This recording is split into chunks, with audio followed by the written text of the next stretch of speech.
Por la oración, Anita. Bienvenidos a todos a la clase de este día. Bien,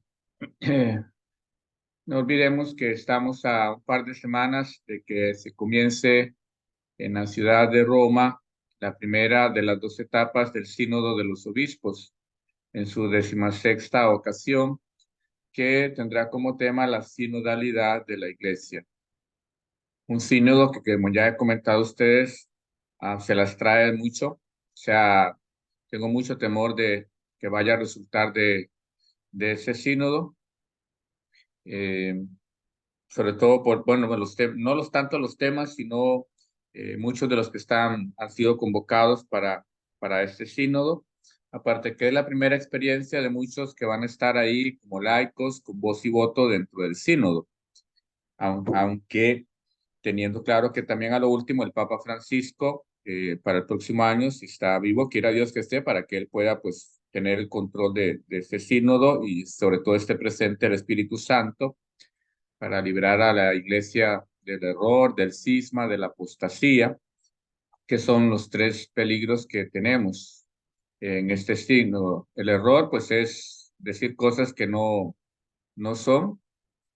Eh, el cisma, al algunos querer defender sus posiciones y si al final algunos no ven que esto resulte, puede que algunos quieran abandonar el aula sinodal, es decir, retirarse durante el desarrollo del sínodo en esta primera o segunda etapa y generar un problema o al final, ya sería algo para el 2025 finales, por ahí, cuando el Papa pudiera entregar el resultado del sínodo a través de una encíclica, probablemente no estén de acuerdo con lo que el Papa y entonces una u otras posiciones podamos empezar un conflicto, que sería el cisma.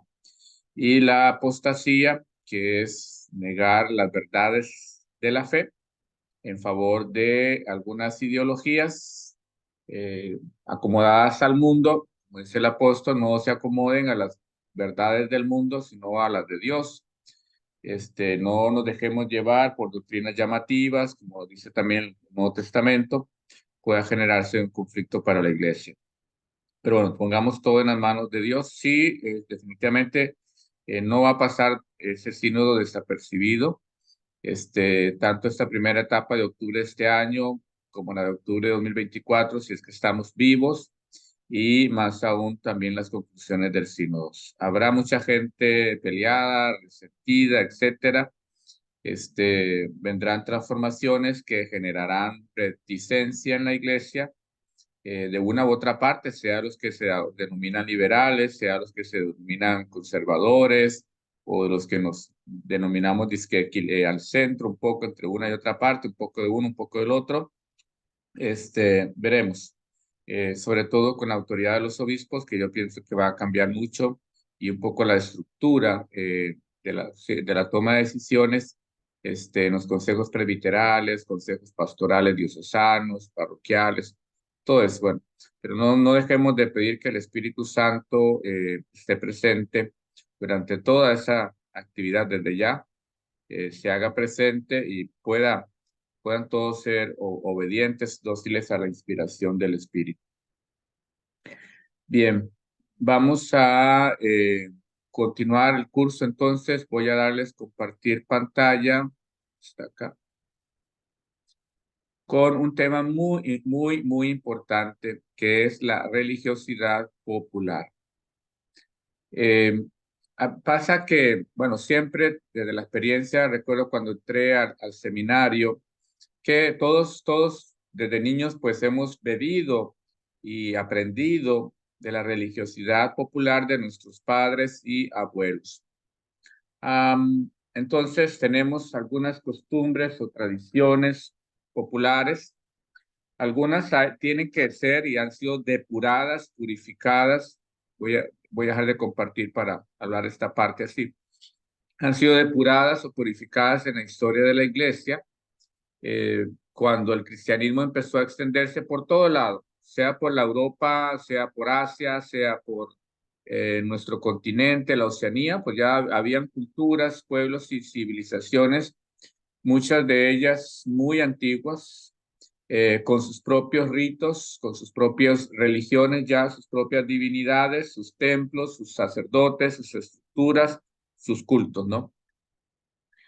Las limitaciones del lenguaje, del entender la cultura, la importancia de esto, llevó a atrocidades, pero que en realidad tendríamos que suavizar un poco, digamos, porque ya no tienen todo, no tenían ellos todo el conocimiento que tenemos hoy nosotros de la importancia de las culturas, del respeto del otro, de sus tradiciones, cuán importante es esto, porque no jamás para esa época, por lo menos pensar en el inicio del cristianismo, en el año 100, año 200, 300, todos estos 2000 años, porque la extensión del evangelio no se ha detenido, siempre ha ido avanzando, la evangelización ha ido avanzando, tanto del punto católico como el punto evangélico, del protestantismo también o evangélico, porque ellos siguen yendo puerta a puerta.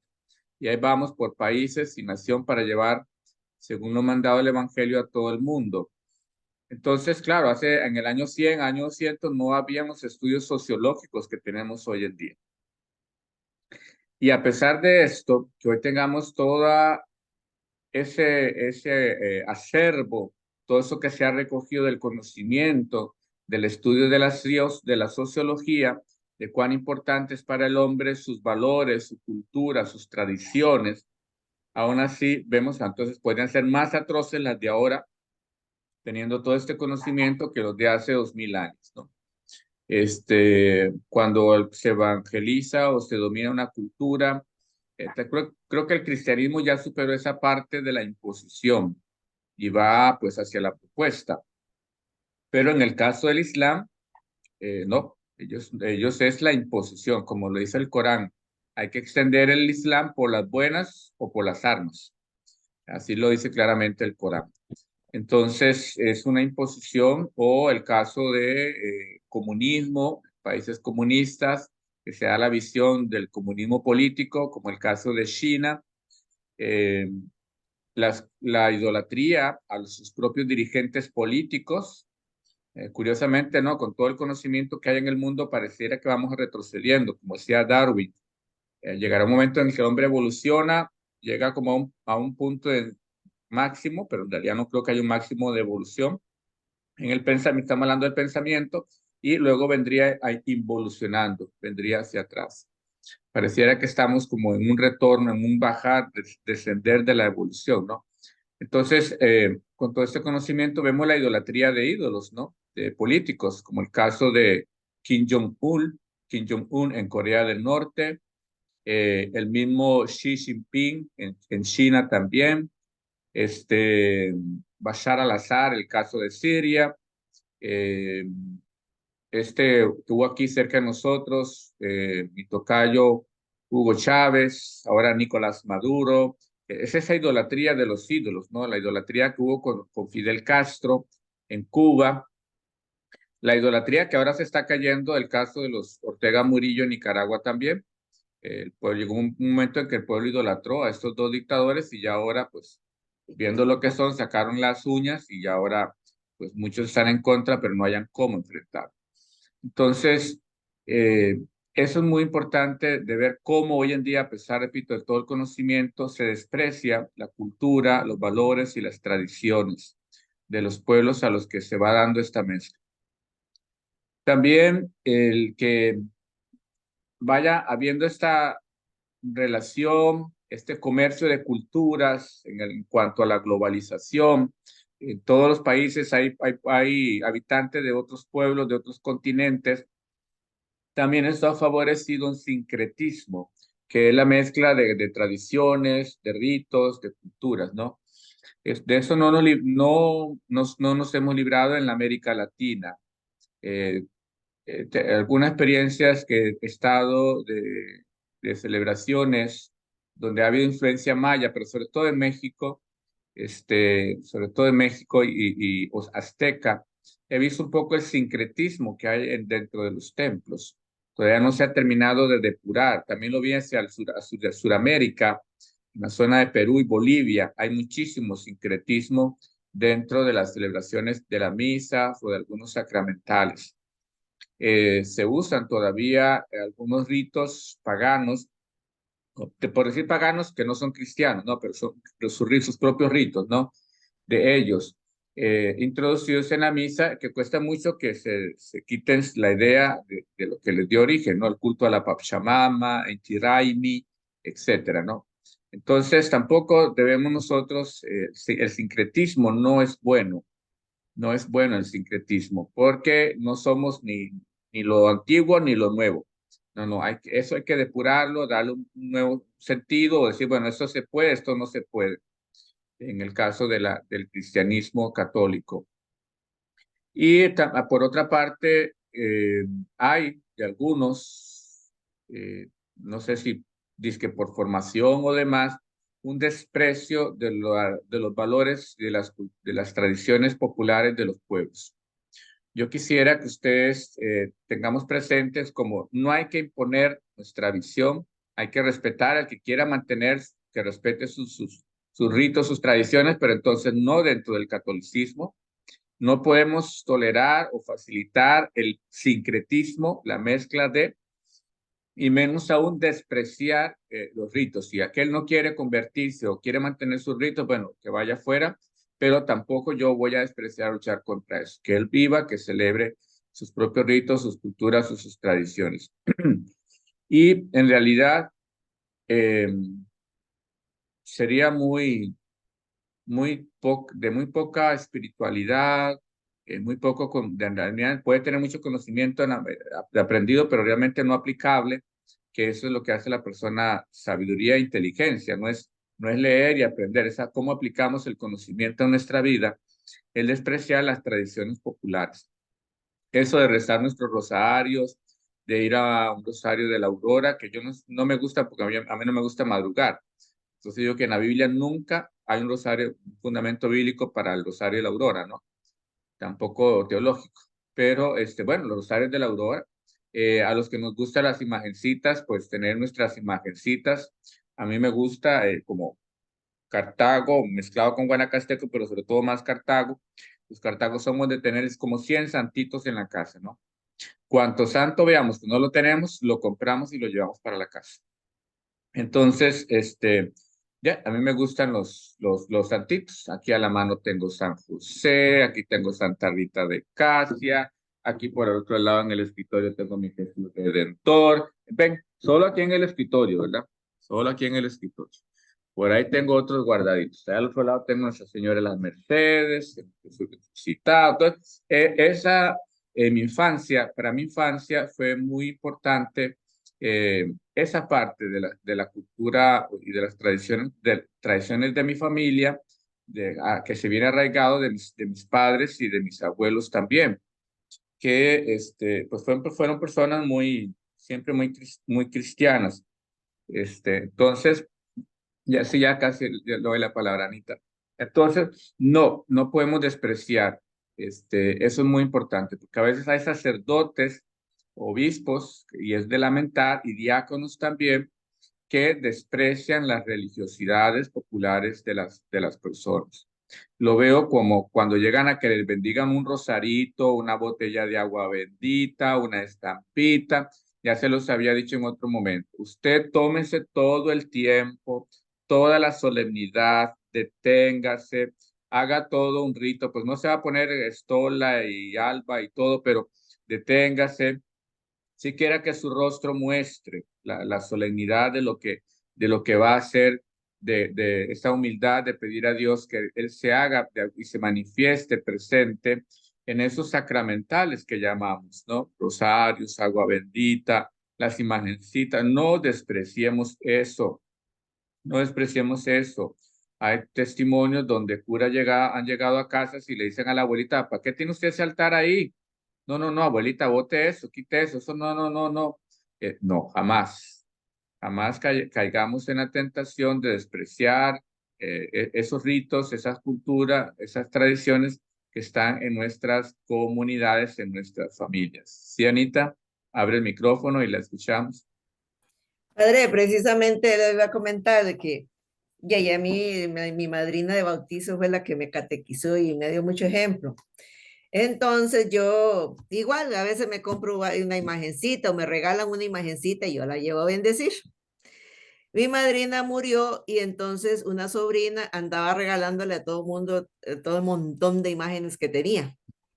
Y entonces me quedaba la duda de que, digamos, a la hora de que una imagen, pues, sacramental, bendecida, que se quiebra, el qué sé yo, una señora me decía, ay, dice, como ya está bendita, dice, ¿ahora qué hago? Dice, ¿la boto al basurero? ¿Qué hago?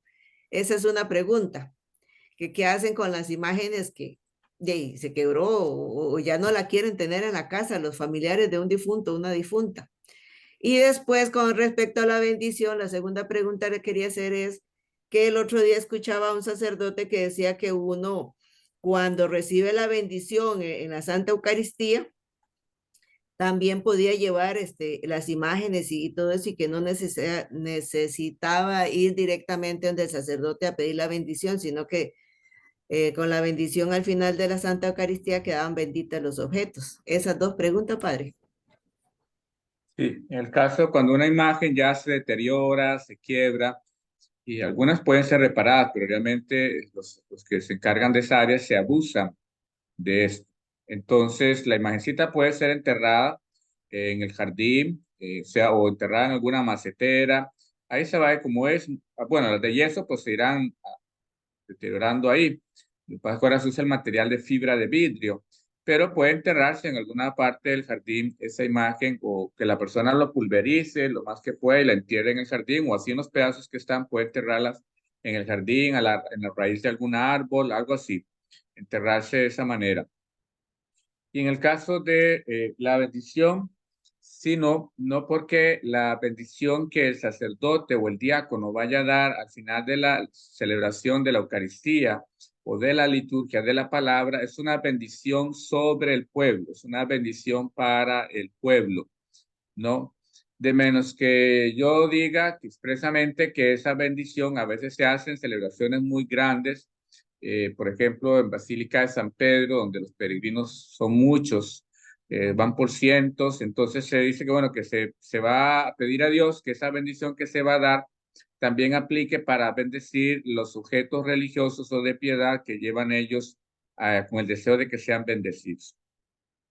Pero si yo solo doy la bendición al pueblo, no hay bendición sobre los objetos religiosos, porque no, esa bendición no está teniendo esa intención, ¿no? Entonces, entonces yo debería llevarlo aparte después de la misa para que el sacerdote bendiga esos objetos. Lo que pasa es que con la pereza que nos da, la desidia que tenemos muchas veces y el desprecio que también puede estar de por medio de estos objetos sagrados, perdón, de estos objetos de piedad, entonces me llevan a mí a no valorar la bendición. Si yo expresamente, qué sé yo, es un 2 de agosto, por ejemplo, donde viene mucha gente a una misa y afuera hay la gente vendiendo esas cositas, rosaritas, mancitas, y bueno, yo digo, bueno, esta bendición que voy a dar no solo es para ustedes, sino, ya les decía, con la intención de que sean bendecidos por la gracia de Dios, esos rosarios, esas botellas de agua, esos escapularios, esas imágenes, esas medallitas, todo eso sea bendecido. Entonces, ahí sí, porque se ha manifestado públicamente al pueblo y a Dios la intención de que esos objetos sean bendecidos. Pero normalmente cuando yo doy una bendición, después, al final, término de la misa, no tengo en mi mente jamás pensando que también sean bendecidos esos objetos. Entonces no están bendecidos. Se requiere esa intención para todo. Como cuando les explicaba, cuando en el altar se ponemos el corporal, nuestra intención es que se consagre solo y solamente aquello que está dentro de la circunferencia del corporal. Fuera de ello, nada. Por eso yo puedo tener en un altar, y a veces pasa en las comunidades, que a un ladito tengo vino y tengo hostias a un ladito, pero no quedan consagradas, porque la intención es de que se consagre solo lo que está dentro del corporal. Pero repito, lamentablemente hay muchos sacerdotes así, eso es algo para corregir. Si pudiéramos, en el caso de ustedes, diáconos, aunque den la bendición y lleguen a pedirla para esos objetos sagrados, entonces bendígalo. Tampoco es que entonces para ahorrarme esto en todas las misas voy a decir al final, bueno, esta bendición es para bendecir al pueblo y para bendecir los objetos. No, no, no, no, porque realmente la bendición de la misa es bendición al pueblo. Es en una celebración extraordinaria, como les digo, donde hay mucha gente y se compran muchos objetos de piedad que entonces se podría hacer, pero en la medida de lo posible solo para el pueblo y después aparte hacer la bendición. Lo que sí no estoy es que cuando la gente, lo mismo, ya dimos la bendición al pueblo, padre, usted podría darme una bendición. No, ya acabas de recibir la bendición. Esa bendición es que voy a hacer un viaje, esa bendición tiene el sentido, pero repito, no catequizamos, o aunque expliquemos un mes, en ese mes que explicamos esto, a fulano, mengana, tangana, chinguine, perula, no vinieron a esa misa, porque hay gente que viene una vez cada 3 meses, entonces no oyeron la explicación de que esa bendición es para que te acompañen todos los acontecimientos de tu vida. Si vas a un viaje, si vas a hacer un negocio, si es porque es tu cumpleaños, si es porque lo que sea, esa bendición es para la vida, en todas las circunstancias de la vida. Entonces, ahí sí no es como correcto que después de que yo bendije al pueblo, Dios, ¿verdad? Invoqué la bendición de Dios porque yo no tengo con qué bendecir al pueblo, no tengo poder alguno. Entonces, cuando invoqué sobre el pueblo la bendición de Dios, es para toda la vida. Ahí sí no es correcto que te lleguen a pedir una bendición aparte. Pero ni modo, a veces hay que hacer otra vez la bendición porque ya no se va a poner uno a explicar todo esto y aunque lo expliquemos, no hacen caso. Y a veces la gente dice, los padres, los sacerdotes dicen, es que uno explica y no oye, no pone atención. Bueno, con ellos, con nosotros pasa lo mismo. Yo le decía un día a un compañero que platicaba, se discutía sobre un asunto. Es que nunca lo han dicho. No, mire, sí, yo tengo 26 años de estar yendo a reuniones de clero y va varias veces, muchas veces se ha hablado de ese tema y se ha aclarado y usted no prestó atención, no le interesó o por aquí y por allá, pero sí se ha hablado del tema. No diga que no, porque sí se ha hablado del tema. La negligencia ha sido suya de no aprender. En la filosofía hay dos palabras, voy a copiar aquí en el chat. Una cosa para aprender, esto es lo que hacen muchas personas, aprenden, ¿no? 2 por 2 es 4, o algunas cosas, otro conocimiento. Diferente es en la filosofía esta otra palabra, aprender, con H intercalada. En la filosofía buscamos que nosotros aprendamos. Entonces, el aprender es agarrar ese conocimiento y quedarme con él, hacerlo mío. ¿Eh? Pero la gente aprende para el examen como los niños, si ya pasó, ya no me sirve. Entonces, y la mente trabaja así con muchas cosas. La mente ayuda a discernir lo que verdaderamente es útil, pero si yo tengo esa intención y entonces lo que no es útil lo desprecio y lo que sí se lo va dejando. Pero es que ahora todos desprecian todo, cualquier tipo de conocimiento. Entonces también los mismos curas caemos en eso. Vuelven a preguntar en la reunión de clero algo que hace 1 año, 2 años, 3 años se explicó y ellos dicen que no y entonces caen en el error. Entonces, bueno, es la misma situación. Pero sobre todo, repito, no permitamos, para reencauzar el tema, no permitamos el sincretismo. Acá en Costa Rica, la ventaja en Costa Rica es que no hubo culturas prehispánicas originales, no hubo culturas originales muy fuertes y numerosas, como sí lo hubo en otros países, ¿no? Que estaban muy densamente poblados y muy fuertes. México, por ejemplo, Honduras, Salvador, Guatemala, parte de Nicaragua con los mayas, aztecas, olmecas, eh, o Suramérica con incas, chichas, chachalpoyas, etcétera. Acá una pequeña tribu en la Gran Nicoya, los chorotegas, los nayuribes, por la zona de Nosare, todos hay los nayuribes. Aquí en esta zona estamos de Cañas, Bagaces, los corobicíes, allá por Upala, ahorita me olvida esta etnia, ¿verdad? Eh, Malecos, no.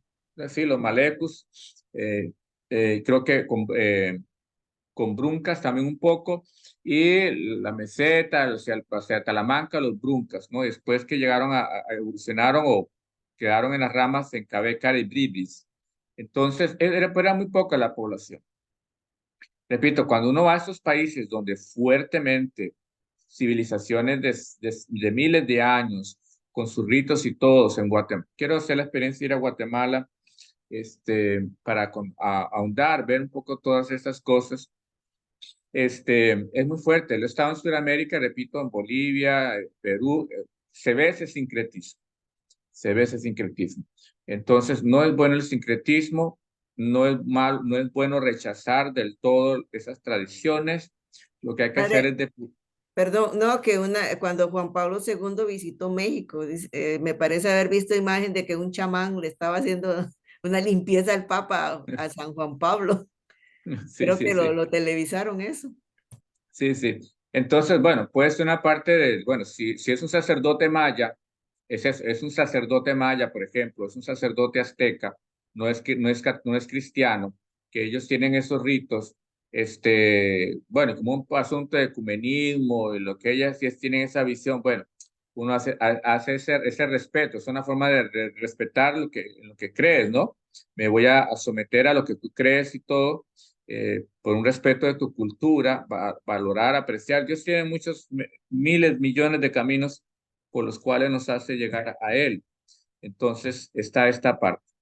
Pero cuidado de que nosotros, como le decía la vez pasada, no introduzcamos, bueno, ninguno va para sacerdote, que es el gran problema que ha sucedido en las misas, que yo hablaba la vez pasada, que sacerdotes introducen, van a estar 5, 6 o 10 años en una parroquia, introducen una oración, un gesto, un rito, algo, y claro, por 5, 6, 10 años, la persona cree que eso es parte de la misa y que eso debe de ser así, y que el que venga y no lo hace, entonces ya no está haciendo correctamente la misa.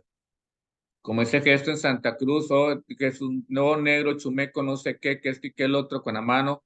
No, no, eso no. O sea, terminemos la misa, la bendición, y después se hace esa oración, ¿no? Entonces, porque la misa no es mi misa, es la misa de la iglesia.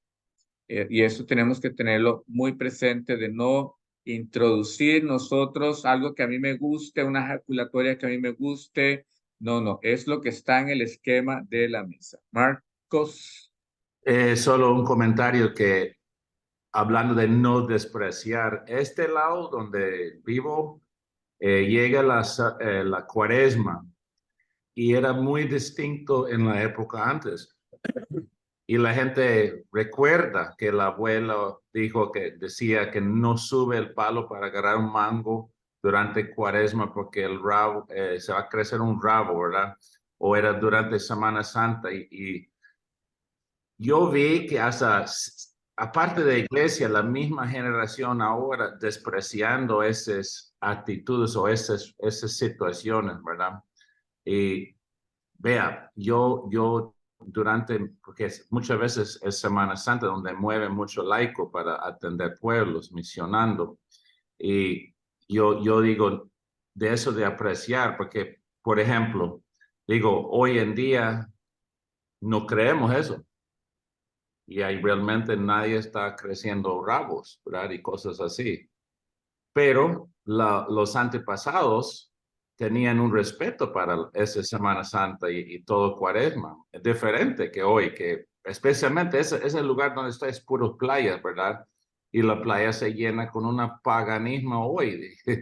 Digo, si hay un demonio, digo, el demonio es capaz de cambiar su manera de atraer o agarrar almas. Entonces, ya, ¿me entiendes? Como también ayudar a la gente a apreciar la cultura de antes. No estoy hablando durante una misa, ¿verdad? Como es un rito, no, pero eso de cuaresma, ¿qué hace la gente hoy? No están realmente con un temor de comer carne o de subir un palo, ha convertido en unas ganas de vivir la fiesta.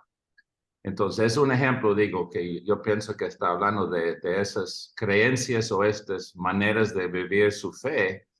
Hay que ayudar a la gente a no despreciarlo, porque solo porque era antes o viene de los indios, no sé esa palabra, ¿verdad? Hay otros varios de esos que puedo hacer comentario, pero mejor no ahora, no. Pero sí hay bastante de eso, yo digo, en los pueblos pequeños. Sí, claro, así era como los abuelos o bisabuelos mantuvieron calmados a nuestros abuelos y padres de familia, muy recatados, o sea, muy concentrados en Semana Santa. O sea, no sé, ya la Semana Santa no se iba al campo a trabajar, porque si usted cortaba un árbol, sangraba. Si usted sí se subía al palo, se convertía en mono o le salían rabos. Y usted no les crece rabo. Algunos sí les crecen cuernos, pero no rabos. Este, que si te ibas a bañar, por ejemplo, el viernes santo, un viernes santo, un sábado santo, que nuestros abuelos o bisabuelos fueran al río, al mar, a la poza, no, porque te convertías en sirena. Entonces te salían escamas, te hacías pescado, ¿no? Entonces era la manera en que ellos lograban, a través de ese temor, de esas cuestiones populares, lograban algo. El objetivo era la santidad, el respeto de esos días sagrados, ¿no? Yo, bueno, no soy tan viejo como todos ustedes, más joven que ustedes, pero yo recuerdo que mi papá, que Dios goce, y estamos hablando de hace poco, mi casa siempre, gracias a Dios, hubo vehículos y lamentablemente las iglesias nunca nos quedaban cerca. Pero yo recuerdo que un Viernes Santo, o ya después, un Viernes Santo, un Sábado Santo, había que ir a pie desde la casa hasta la iglesia y de la iglesia a la casa porque no se encendía el carro. O sea, no salíamos en carro, había que ir a pie y a la procesión de la mañana y volvía uno y a la procesión de la tarde y regresaba entonces, y todo eso, ¿no? Entonces se nos mostraba ese respeto, esa santidad. La señora ya, de ahí que, bueno, acá en nuestro Guanacaste, la rosquilla, las canelas, todo eso porque se preparaba y quedaba para comer, almorzar y cenar rosquillas y taneras, ¿no? Me gusta mucho, por cierto. Cualquier día si vienen a visitarme, tráiganme rosquillas, canelas, todo eso me gusta. Entonces, era la manera en que se santificaba, no se encendía el fogón, no se encendía el fuego para cocinar el Viernes Santo. Eh, eh, en la finca, la gente se quedaba en la casa, escuchaban las celebraciones por radio, o ahí se quedaban sentados en la casa, pero ya ahora no. Entonces, no es que eso sea por el irrespeto de las tradiciones populares o esta religiosidad popular, no, es un cambio de mentalidad, el irrespeto y prescindir de Dios en nuestras vidas. Van otros factores, pero no podemos tampoco llamar, como llamarían muchos, qué absurdo, qué tonto. Es que mis abuelos, qué tontos, pensar que se hacían sirena y se bañaban el Viernes Santo. Qué tontos, si se subían a un árbol que les iba a salir rabo, o qué sé yo. No, es como las parábolas que nos pone Jesús en el Evangelio, que hay que ver qué era lo que se quería transmitir, qué enseñanza o las historias de nuestros antepasados acá con el cadejo, la mona, la tulevieja, la cegua. ¿Qué querían con esas historias transmitir? Eso es muy importante. Entonces, ahora, no, repito, no favorezcamos el sincretismo, no despreciemos las tradiciones populares, eh, hay que depurar el sincretismo, hay que depurarlo para ver de ahí qué puede armonizarse con la fe cristiana, con el cristianismo, con el misterio de la salvación. Y ahora, para terminar esta parte y pasar a las filminas, lo que podamos rescatar, rescatemos de las tradiciones populares. Lo que pueda ser rescatable, rescatémoslo, librándolo del sincretismo, purificándolo, depurando lo que Juan Pablo II usó en Santo Domingo, inculturando en la fe, inculturando tradiciones paganas o de otras culturas, inculturándolas al cristianismo católico, inculturándolas, ¿no? Entonces, hay muchas cosas que se han introducido en algunas celebraciones del cristianismo que han entrado de otros pueblos, de otras culturas. Entonces, que están dentro, el uso de las velas, de los cirios, Esto no es muy propio del judaísmo, más bien es de la parte de Europa, de la parte celta, de pasados. Entonces, se han introducido y en algunas celebraciones, algunos aspectos ahí han quedado presentes. Entonces, más bien lo que podamos rescatar, rescatarlo en las tradiciones populares. Bien. Y para nosotros, espiritualmente, muchas veces lo que nos sostiene en la fe son esas tradiciones populares. Ya uno hacia la vida adulta vuelve a aquello que te alimentó y te sostuvo de parte de tus padres. Entonces, esas tradiciones, esas devociones son muy importantes. Que si la gente las tiene, respetarlas. Está mal, no, está bien, pero oyendo para si hay algo que depurar en esto. Aquí estamos. Entonces, dice acá que la religiosidad popular es un tema muy usado y que no goza de excesivos entusiasmos últimamente, porque ya les decía, hay un desprecio. Bueno es reproducir unas líneas de Benedicto XVI sobre el tema, escritas cuando era cardenal. Dice, la religiosidad popular es el humus sin el cual la liturgia no puede desarrollarse. El humus es la palabra en latín para hacer referencia a la tierra. Es la palabra humus, la tierra, donde se siembra y todo se alimenta. Entonces dice que la religiosidad popular es esa tierra, ese fermento en el cual se sostiene y desarrolla toda la liturgia. Desgraciadamente muchas veces fue despreciada e incluso pisoteada por parte de algunos sectores del movimiento litúrgico y con ocasión de la reforma postconciliar efectivamente hubo un desprecio, un rechazo de las religiosidades populares, las de las imágenes, de las procesiones y todo, y eso no debe de ser. Y sin embargo, dice, hay que amarla, es necesario purificarla, ya lo hablábamos, y guiarla, es lo mismo, quitarle el sincretismo, inculturarla, acogiéndola siempre con respeto, ya que es la manera en que la fe es acogida en el corazón del pueblo.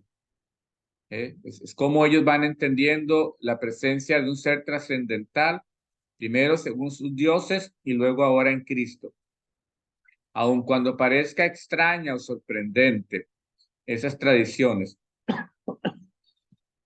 creo que en África, ustedes pueden ver alguna misa, las danzas que ellos tienen, sus gritos, muchos aspectos, bueno, han tomado esa cultura y se ha ido introduciendo en la liturgia. Esas danzas y eso, para nosotros no nos parece, porque bueno, no es nuestra cultura.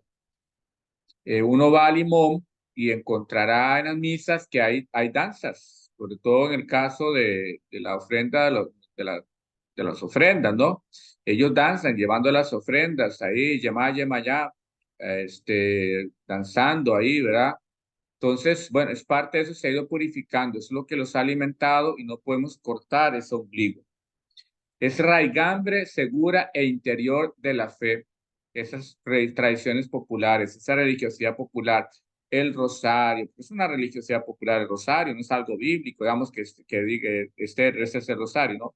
El rosario, las novenas, el trisagio, la pasión, los salterios, la misma coronilla, la misericordia, son cosas que han ido apareciendo como expresiones de nuestra religiosidad y es la raigambre, es esa raíz, viene de raíz, ¿no? Una gran raíz que es segura e interior en la fe. Magníficas palabras, dice, para valorar ese fenómeno de la religiosidad popular, uno de cuyos elementos más destacados son las hermandades y las cofradías. También es otra manera en que se han ido preservando por parte del cristianismo católico esas religiosidades populares. Por ejemplo, la cofradía de Nuestra Señora de Guadalupe en Nicoya, ¿no? Una cofradía que ya lleva casi 500 años de existir. Entonces, a través de esos elementos se ha ido manteniendo esas tradiciones, esa religiosidad popular, que no debe despreciarse, como ya lo hemos hablado, que es una base, un humus para la liturgia y es una raigambre, una raíz segura para nuestra fe. Dice acá que el Directorio sobre la Piedad Popular y la Liturgia, esto es un libro que ustedes por internet pueden buscarlo, leerlo. No, no es tan grande, son como 600 páginas. No es algo breve, para ayudarnos a comprender eso. Eso pueden hacerlo de lectura en estos días, ¿no? Directorio sobre la Piedad Popular y la Liturgia de la Congregación para el Culto Divino y la Disciplina de los Sacramentos. Hoy se llama el Dicasterio, ya no congregación, sino dicasterio. Nos ilustra sobradamente sobre las formas de culto y especialmente sobre las prácticas de la piedad popular. Las formas de culto de las hermandades y cofradías en su vertiente general, devocional más generalizada, se resumen muchas de esas populares devociones en novenas, septenarios, que ya no es 9 días, sino 7 días, quinarios, 5 días, o triduos, 3 días, teniendo siempre como centro celebrativo la Eucaristía. Por ejemplo, en España son muy fuertes las hermandades y las cofradías, sobre todo para la Semana Santa, las procesiones, las celebraciones que llevan durante el año. Son grupos cerrados, ¿no? No todo el mundo forma parte de una cofradía, de una hermandad, ¿no? Tienen sus requisitos, tienen sus leyes al interno, sus reglamentos, sus tipos de conducta, sus vestidos, su vestuario. O sea, es un aspecto muy, ya hoy muy estructurado y demás. Bien, vamos a ver algunas de las devociones de expresión de religiosidad popular ya inculturadas, cristianizadas, depuradas. ¿Por qué? Porque no están en la Biblia, no están en la tradición apostólica, no están en la revelación. Esto ha ido surgiendo y mucho venía de los ritos paganos que pasaron al cristianismo cuando el cristianismo evangelizó un pueblo y fueron depurados. Entonces tenemos las novenas. Las novenas. En esto es muy importante hacer a la gente ver, bueno, no es que usted rece 9 días y ya definitivamente tiene el milagro, no. Todo milagro está atado, por así decirlo, a la fe del que reza o a la perseverancia en la oración. Y esa perseverancia puede ser de días, meses o muchos años. Entonces, también tenemos que librar a las personas, sobre todo los más jóvenes o algunos que empiezan el camino de la fe, pensar que uno hace una novena y que ya el día 10 tiene el milagro. O al día 11, si es que el día 10 era feriado y Dios estaba de feriado y entonces no te hizo el milagrito porque era feriado, era 15 de septiembre. Entonces se lo va a hacer el 16 de septiembre. No, no, no. Puede que uno requiere de rezar novenas 10 años para tener un milagro. Dice que es un ejercicio piadoso, ejercicio porque va a costar tomar esa rutina, hacernos de esta piedad, que durante 9 días, dedicados generalmente a la Virgen de los Ángeles, a la Virgen María, o santos o santas de Dios, ¿no? Hay algunas devociones propiamente sobre Jesús, de la Divina, bueno, ahora la coronilla de la Divina Misericordia, la novena de la Misericordia, la Preciosísima Sangre, etcétera, ¿no?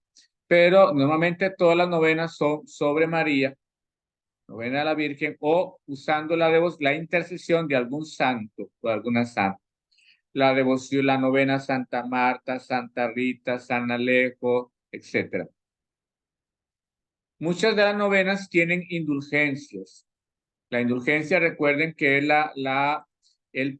por la autoridad del Papa, el perdón de la pena temporal que tenemos que pagar por nuestros pecados cometidos en esta vida. Algunas novenas tienen indulgencia. Yo en realidad ahorita no sé qué novenas en realidad tienen indulgencia. Hay a veces para algunas devociones, qué sé yo, para la Virgen del Carmen, para el escapulario, ese día participar de la misa o llevarlo, etcétera, tiene sus ventajas, su indulgencia. Dice que la única novena que no era devoción, sino litúrgica, fue prescrita por el Papa León XIII en el año de 1895, dedicada al Espíritu Santo para preparar Pentecostés. Entonces, 9 días antes de Pentecostés, esto era parte de lo que se quitó con la reforma del Concilio Vaticano II. Esto pertenecía que es en 1895, al misal de San Pío V, como se le llama. Y ahora no la tenemos. Con la reforma del 67-68 ya no. Pero antes sí había 9 días de misas en el misal de San Pío V y en el misal tridentino también, para prepararnos a Pentecostés. Tenemos el septenario, que también es usando la intercesión de María, de algún santo en particular, pero solo que es de 7 días. Ahora normalmente se usa en sus advocaciones de la Virgen Dolorosa, en la Virgen María, que tiene 7 espadas ahí en Bojacá, en Colombia. Hay una devoción muy bonita de Nuestra Señora de Bojacá, una imagen, una pintura muy bonita, antigua, con sus 7 espadas, ¿no? Los 7 dolores de la Virgen. Entonces el septenario normalmente tiene un sentido mariano y es del dolor, de la pasión del Señor. Tenemos el quinario, esa es una palabra nueva para ustedes tal vez. Son 5 días y parecen tener su origen en las 5 llagas de Cristo. Este rito se hace ahora en algunas partes, no en todas. Donde no se hace, pues se puede hacer si se quiera, y donde se hace, pues que se siga haciendo. Pero cuidado con, como les decía, en una ocasión creo que a ustedes. Entonces ahora en muchas parroquias, el Viernes Santo en la mañana no se hace el Vía Crucis, se hace la procesión del encuentro, que siguiendo las estaciones del Vía Crucis popular, porque hay también un Vía Crucis bíblico, ¿no? La cuarta estación es Jesús se encuentra con su madre. Entonces, imaginarse a la Virgen que sale y llora cuando se encuentra Jesús, que aquel drama, qué tristeza, qué dolor, la madre traspasada de dolor, qué angustia, Jesús mirando a su Madre Santísima. Entonces, ¿les parece ahora que es más importante esa estación que todo lo demás? Al carajo, las 13 demás estaciones. Nos quedamos sola con esta y hacemos el drama y los personajes y todo lo demás. Entonces vean cómo, repito, se desprecia lo importante que es todo el camino de la cruz. Realmente no debería de haber una procesión del encuentro. No debe de haber una procesión del encuentro. Si se hace una procesión es del Vía Crucis. Se haga el camino de la cruz, se haga el Santo Vía Crucis con las 14 estaciones. Jamás esta procesión nada más de donde se mira el encuentro. Jesús por un lado, María por el otro, se encuentran, se agachan las imágenes y siguen por ahí. Hay una predicación y seguimos, ¿no? No. El resto del Vía Crucis. O algunos que llegan rapidito y entonces lo mismo, viene el drama de las 5 llagas, ¿no? Entonces, terminado el Vía Crucis, en algunas parroquias se acostumbra a hacer la adoración de las 5 llagas. Entonces, lo mismo, es para mucha gente más importante este rezo de las 5 llagas que todo el camino de la cruz. Eso hay que depurarlo, eso hay que purificarlo y dar el sentido de que lo verdaderamente es importante es todo lo que ha habido después del Vía Crucis. Si yo veo que en una comunidad esto no se está entendiendo, pues mejor quito la adoración de las 5 llagas. ¿Y por qué lo quitó, padre? Bueno, sirva que pregunten que por qué se quitó, para hablar y depurar y darse paso a lo que verdaderamente es importante. No sé si me estoy explicando, pero hemos ido en favor del dramatismo, del llanto, del dolor, quitando celebraciones populares por un elemento. La cuarta estación, las 5 llagas, o eso que se han inventado el Sábado Santo de ser la procesión de la Dolorosa. Bueno, donde se haga, hagas. Pero realmente, como decía, el ritual dice que el Sábado Santo no se debe de hacer nada. El templo no se debe de abrir. La gente no debería de ir a una procesión o demás.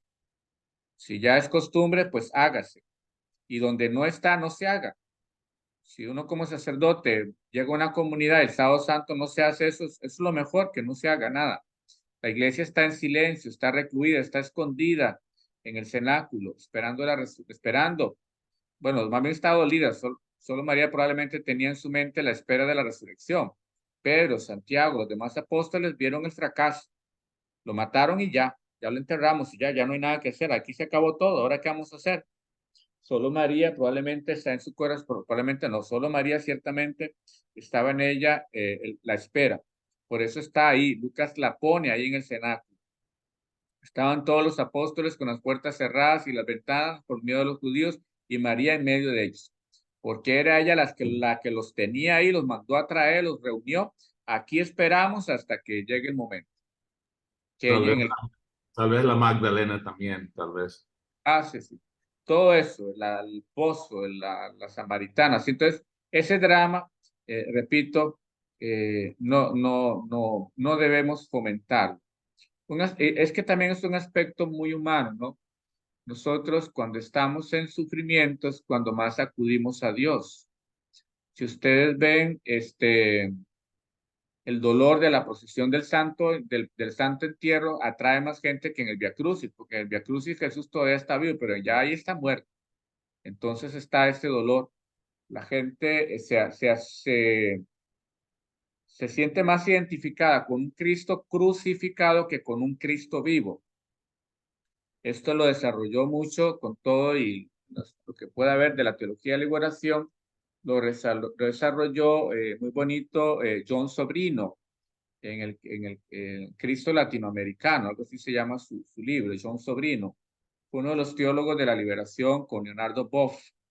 Él desarrolla ese tema de cómo en nuestra América Latina la gente se identifica más con un Cristo sufriente que con un Cristo resucitado. Entonces, eso. Y es que hemos crecido así también, ¿no? Entonces también se nos dificulta. Yo acá, mi altarcito particular, como les digo, voy a ver si logro que lo... Allá lo que ven es un Cristo resucitado, la imagen de un Jesús resucitado. Entonces, porque Cristo está vivo, no está muerto. Pero en nuestro inconsciente y en la parte de la tradición populi, la tradición del pueblo, y decía Sobrino, el pueblo sigue lamentablemente identificándose más con un Cristo muerto, con un Cristo sufrido, que con un Cristo vivo, victorioso, resucitado. Ya venció la muerte, no tiene dominio sobre él ni sobre nosotros. Entonces, esto también es de desarrollar, identificarnos más con un Cristo victorioso. Bien, luego tenemos otra tradición popular, es el triduo, que ciertamente son 3 días. Antes dice 3 días dedicados tanto a Cristo como a la Virgen o a las personas de la Santísima Trinidad. Bueno, tenemos el triduo pascual, pero es muy diferente de este triduo. A veces 3 días de oración, de ayuno, etc. Otro de los elementos, Mark. Del triduo, aquí que viene el día de Santa Teresita, por eso mi pregunta es específico. A veces los sacerdotes aquí, el párroco, él siempre para los días, así como nuestro templo aquí, la capilla es Santa Teresita, él siempre ofrece un triduo de misa, ¿verdad? Con la tercer día cayendo en la pura fecha. ¿Usted piensa que sería correcto hacer rosarios 3 días o tengo que planear la novena? Porque si hay una novena Santa Teresita. Mi pregunta es eso, es que yo puedo llegar a abrir el templo y manejar rosario 9 días, pero nadie viene. Pero si como concentrarlo en 3 días, tal vez vienen algunas personas, porque si hay la misa. ¿Qué piensan? Ok. Dos cosas. Si la comunidad tuviese la tradición, la costumbre y el pueblo va al novenario, hacer el novenario, aunque hayan los últimos 3 días que el padre vaya a misa o vaya un sacerdote al triduo de las misas, ¿no? Si la gente no tiene la costumbre, y uno, como dices, va a abrir el templo y la gente no va a llegar, entonces no hacerlo, porque no tiene sentido hacer algo que la gente no va a llegar, algo que la gente no va a llegar. Entonces, Eso estás abriendo otro tema, porque también esas tradiciones perdidos o perdiendo a veces hay esa es la cuestión de antes y de ahora, ¿verdad? Yo digo, eso es ahora opinión, que como el mundo parece correr más rápido por la pérdida de cultura, ¿verdad? En general, ¿verdad? La misma ropa, las mismas canciones, la misma todo, en todo lado. ¿No sería mejor motivar, animar y tratar de rescatar esas cosas perdidas, ¿verdad? ¿Me entiende? No estoy seguro porque eso requiere que yo trabajo mucho, pero eso sí es el deber de un ministro a la iglesia, ¿verdad? Eso es cuestionable. Yo entiendo, si no viene nadie, pero ya nadie va a venir. Pero si estoy y mi esposa y ya, y yo, hey, ¿por qué no vienes? Y vamos a hacer un rosario, pum, pum, pum. Y tratar de rescatar también la tradición. Es duro eso, padre. Esa parte sí es una cuestión bastante difícil porque algunas cosas dejarlos ir, pero otras cosas hay que mantenerse firme. No sé, es duro eso. Sí, sí, eso, como lo decía en el minuto, hay una gran programación, pueden ver la grabación en el minuto 27, segundos 32. Decía que tenemos que, bueno, evitar el sincretismo, purificarlo, evitar caer en la tentación de despreciar las tradiciones populares y hay que luchar por rescatar las tradiciones populares o estas religiosidad, no tradiciones populares, sería a nivel civil, la religiosidad popular.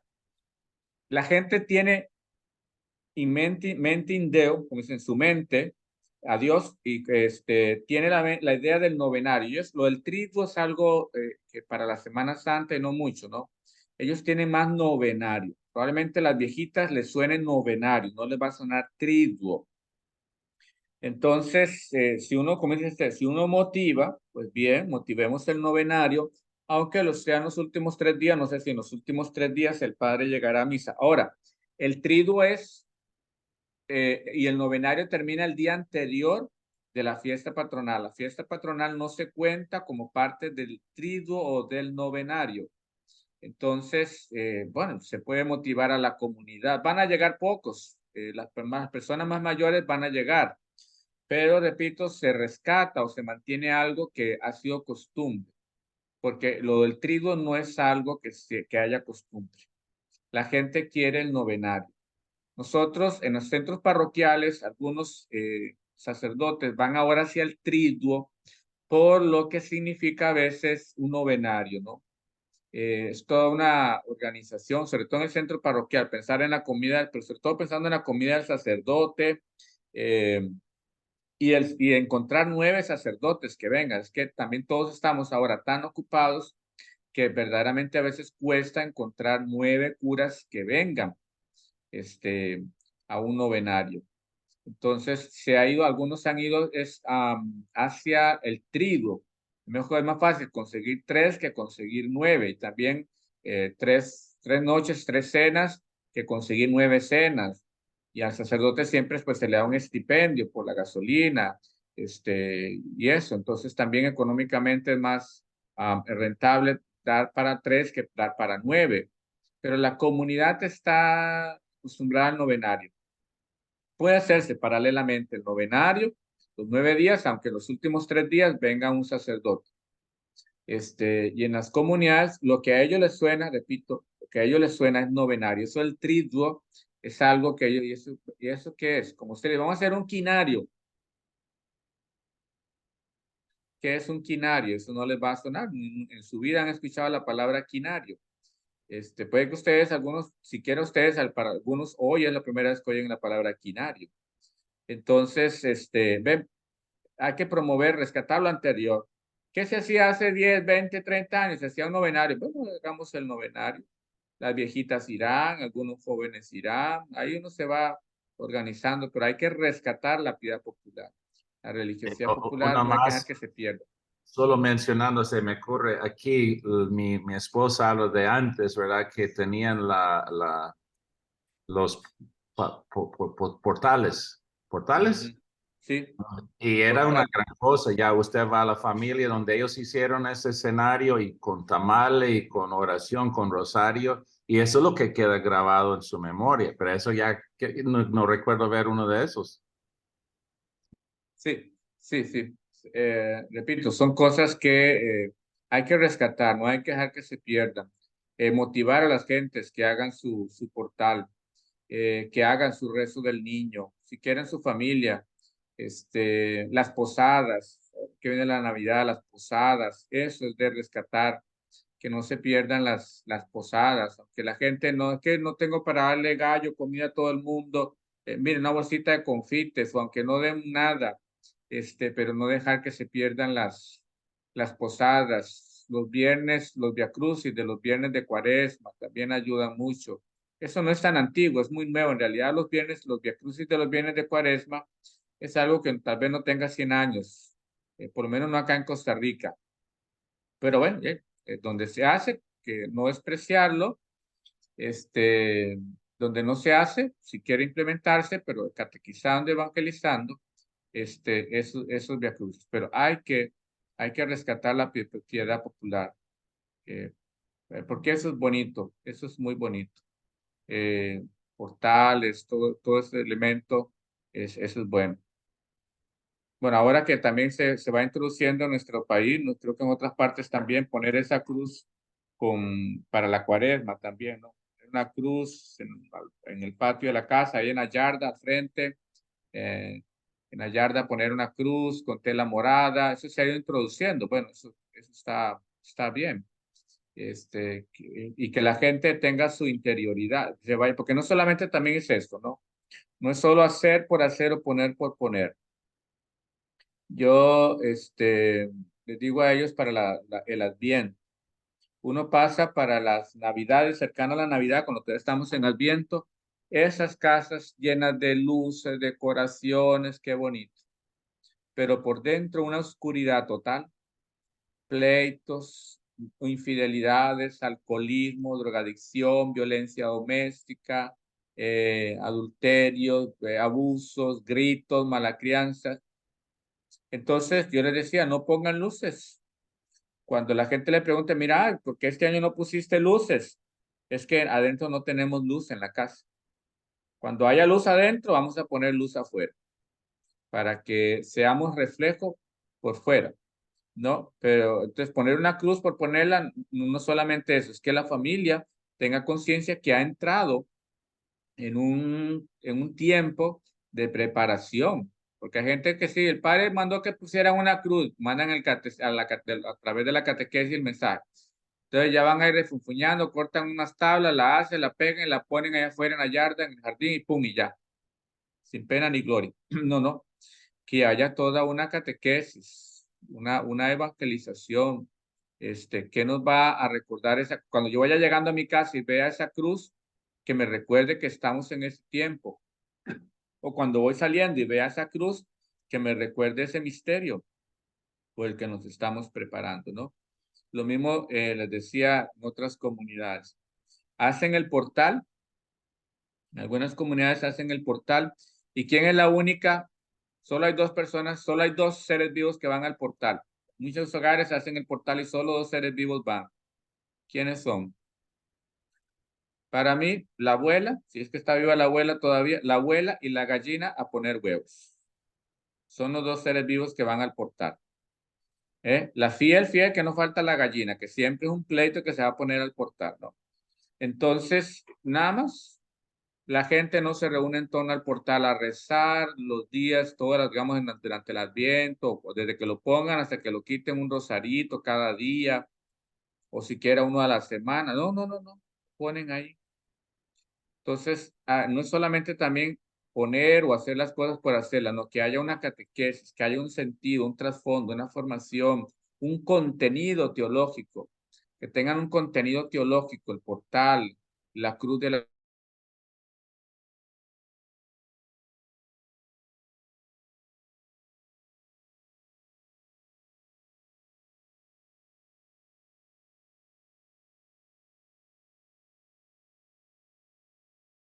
Es solo el padre, no. Sí, Se nos durmió el padre, qué problema. no creo. Está dando bendición, ve la mano.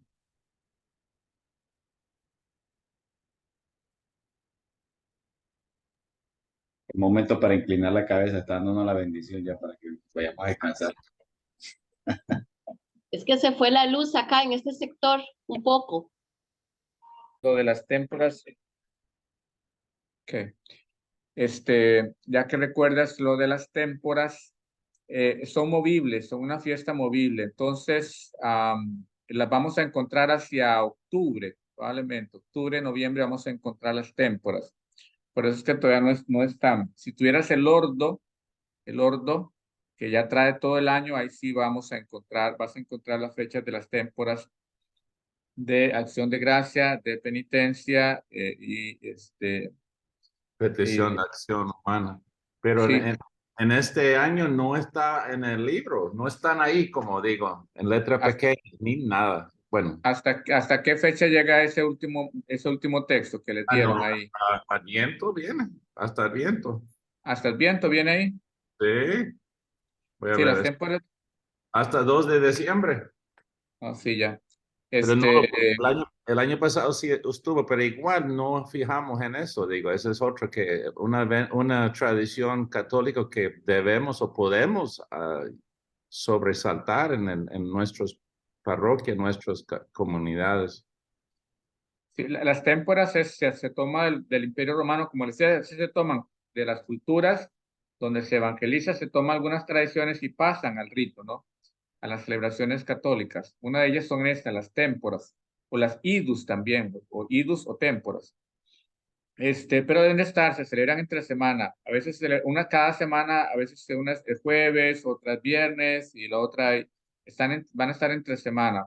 Pues que yo no tengo el libro de la misa de cada día acá, pero ahí ustedes la podrán buscar, pero sí tienen que estar, por lo menos deben de estar ahí, de menos que este año ha habido muy mala impresión y el de trabajo de la misa de cada día, ¿no? Muy mal. Entonces, probablemente puede ser que sí, efectivamente no estén consignadas por un error de impresión, como un mes y medio atrás venían celebraciones de Pascua en tiempo ordinario, ¿no? Venía que había que ser domingo blanco y es domingo verde, venía de Pascua. Entonces, esos errores puede ser que hicieran que no estén consignadas las témporas o las idus, como le llamaban los romanos. Este, pero bien, entonces, para volver, hay que rescatar, volver al tema que estábamos llevando adelante, hay que rescatar la piedad popular, eso es muy importante. Averiguar cuando uno llega a un pueblo qué es lo que acostumbran, ver qué sentido tiene, qué contenido tiene, qué está en la mente de ellos cuando hacen esto o aquello otro, qué está en la mente de ellos, qué se imaginan ellos. Entonces, eso es lo que nos va a ayudar si hay que depurar eso, si hay que fortalecerlo o depurarlo o si no se puede depurar, porque entonces eliminar, que habrá algunas cosas que deban eliminarse porque son paganas o no, ritos no católicos o cristianos o van contrario a la revelación, contrario a la fe, ¿no? Definitivamente la chamanería, la adivinación, todas esas cosas van contrario a la fe. Eso no es de depurarlo, purificarlo, ya eso no se puede, entonces eso hay que eliminarlo, combatirlo, pero tampoco con leña y quema de brujas, no, con mucha paciencia, ignorarlo, este, tener ese cuidado. También otro aspecto que hay que tener en cuenta, compañeros, es que recuerden que toda celebración litúrgica en la iglesia, y liturgia es toda la vida, como decía ayer en el curso de las monjas de clausura, pensamos que la liturgia es solo dentro de la misa o una hora santa. No, liturgia es todo el día. Podemos usar la frase de Benito de Nurcia, ora et labora, reza y trabaja. El rezo es liturgia, el trabajo es liturgia. Yo desde que me levanto y aún el sueño es parte de la liturgia, es parte de lo que se enfoca, toda mi vida consagrada a Dios. En la tradición judía, ellos dicen que cuando uno se duerme, 3/4 de nuestra alma suben al cielo, solo una cuarta parte queda acá, como para que el cuerpo no muera. Y en la mañana Dios nos devuelve esas 3/4 así es como nos levantamos. Entonces, vean que 3/4 pasan en la presencia de Dios todo el día. bíblicamente, los relatos de la creación, tanto el primero como el segundo, el primero que es de origen sacerdotal y el segundo que es de tinte yavista, los días de la creación son una liturgia, es como una gran misa solemne, y el Apocalipsis termina con otra gran liturgia celestial, donde termina, se acaba la liturgia inmanente de este mundo para dar paso a la liturgia celestial. Entonces vean cómo, desde la creación hasta lo último, todo está dentro de una gran liturgia, una gran celebración. Toda nuestra vida está en una gran celebración. Entonces, toda nuestra vida nosotros también tenemos que enfocarla en esta perspectiva de que es una celebración sagrada. Mi trabajo, mi lavar los platos, cocinar, la oficina, el campo, lo que yo hago, todo es agradando a Dios. El trabajo en nuestra oración, toda la vida consagrada. Entonces yo tengo que mirar en las comunidades ese sentido comunitario, porque a veces es que una familia tiene una tradición. Entonces, se cambia o se rechaza las cuestiones de la comunidad por el afán de una familia. Es que una familia de dinero, entonces da comida a todo el mundo y todo lo demás. Bueno, cuidado, porque la liturgia y las celebraciones siempre deben tener un sentido comunitario, donde dos o más, ahí estoy yo. No debemos de ir poco a poco saliendo, eliminando esos privilegios o concesiones que se han hecho porque la familia tal, la familia otra, etcétera. No, no, no. Hay que ir educando a la gente. Todo es comunitario. Que quiero una misa para mi mamá, para mi papá y solo mis familiares van. No, no. En la misa comunitaria. No es que yo lo quiero aparte, es que quiero un bautismo. Si el sábado hay el bautizo. No, no es que yo lo quiero aparte. No, no. Los sacramentos, toda la celebración es comunitaria, es comunitaria. Eso también es otro aspecto que ustedes como diáconos, ministros y con nuestras comunidades también debemos de evangelizar y catequizar. Toda celebración debe ser comunitaria. Bien, voy a tornar a compartir pantalla.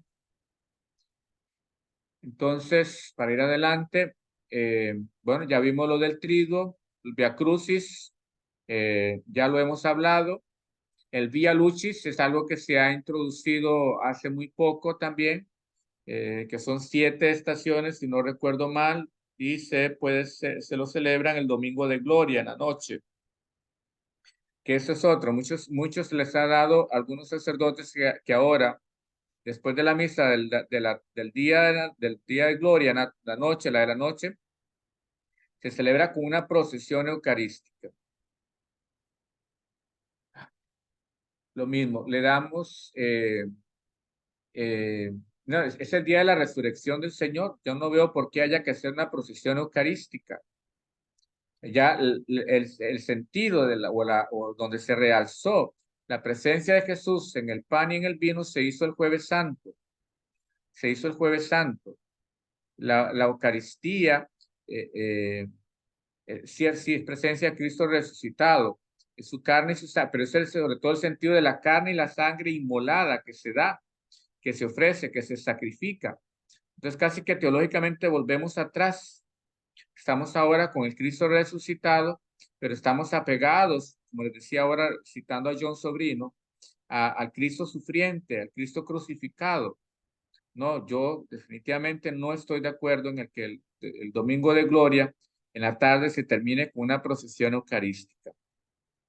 Este Via Lucis, en latín se pronuncia así Via Lucis o Via Lucis. Algunos podrían decir Via Lucis. Ok, bueno, ya se cerró la misa. El que quiera participar del Via Lucis, se podría hacer un Via Lucis, repasar estas estaciones de la resurrección. Lo veo más viable que una procesión eucarística. Pero lo mismo, vamos introduciendo cosas como para poner a la gente a hacer algo, como si no tuviéramos todos cosas por hacer, ¿no? Entonces vamos llenando, saturando de cosas sin contenido, sin explicación, sin catequesis, sin evangelización, y eso tampoco debe de ser. Entonces, y los Via Crucis, como les decía, han sido suplantados por la cuarta estación nada más. Entonces, oímos el miércoles o algún día se hace el Via Crucis y el Viernes Santo en la mañana esa procesión del encuentro. No, el Viernes Santo fue el Vía Cruz. Si quieres que haga el martes o el miércoles, haga su procesión del encuentro. Pero si se va a hacer una procesión el viernes por la mañana, que sea el Vía Cruz, sea el del tradicional o sea el bíblico, pero que sea el Vía Cruz. Ahí usted enfocará en la cuarta estación si quiere hacer su predicación, ¿no? Y el Vía Lucis, que podría celebrarse el Domingo de Gloria o no,